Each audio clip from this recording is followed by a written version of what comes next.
Taylor series expansion find करना है किस फंक्शन का, F X equals to 1/x। हमें एक फंक्शन दे रखा है F X equals to 1/x और किसके अराउंड निकालना है, एक्स नॉट इक्वल्स टू 1 के अराउंड निकालना है।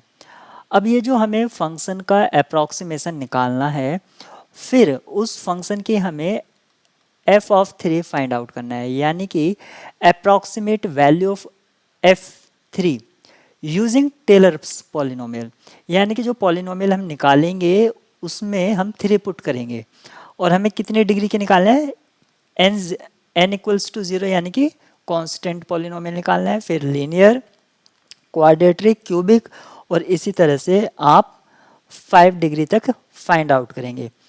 अब इन सबको फाइंड आउट करने के बाद आपको यहाँ पर लास्ट लाइन में लिखा है compare your answer with the exact solution and write down your observation, और इन सभी ऑब्जर्वेशन को आपको कंपेयर करना है और अपनी ऑब्जर्वेशन क्या है वो लिखनी है।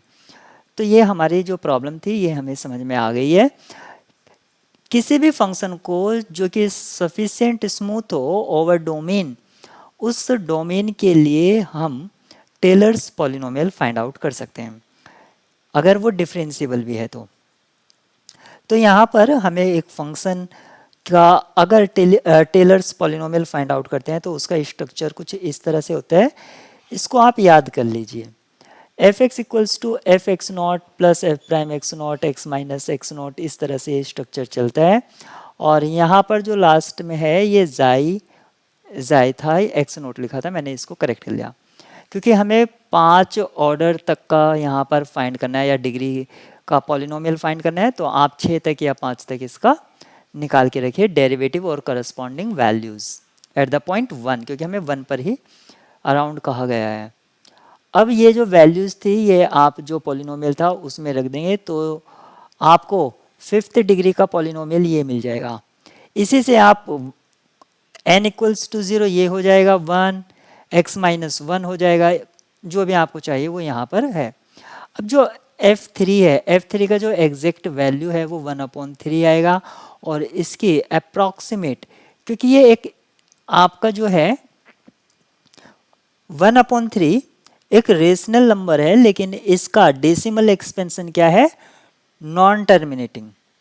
इसका डेसिमल एक्सपेंशन खत्म नहीं होता है, लेकिन हम इसको लिख सकते हैं नॉन टर्मिनेटिंग बट रिपीटिंग।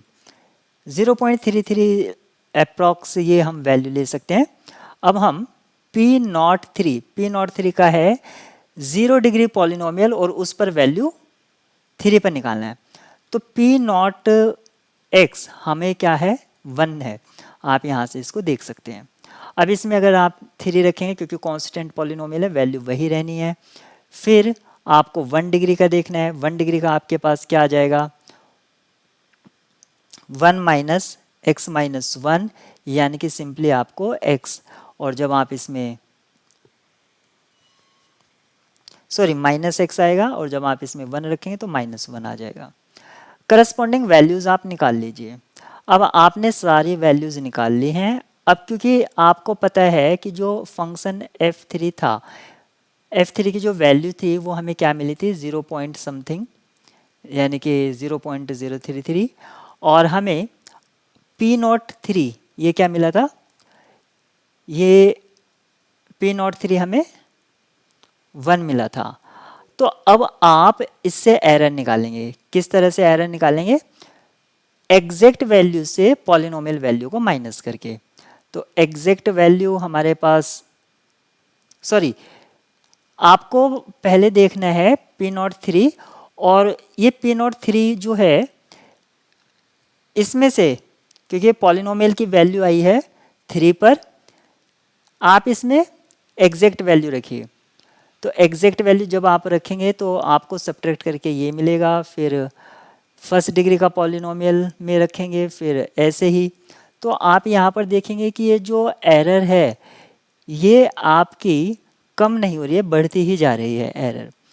तो यानी कि जो हमारा ये जो पॉलिनोमियल अप्रॉक्सीमेशन है ये किसी भी पॉइंट को कन्वर्ज नहीं कर रहा है।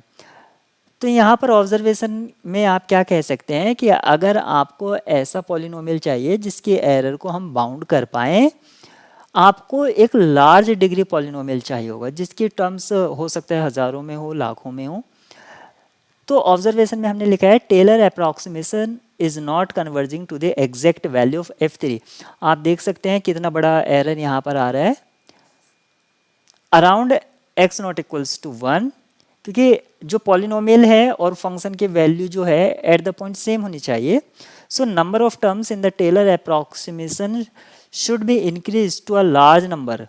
टू अ लार्ज नंबर मतलब काफ़ी बड़े नंबर तक हमें उसको ले जाना होगा, so that the approximation converges to the exact value।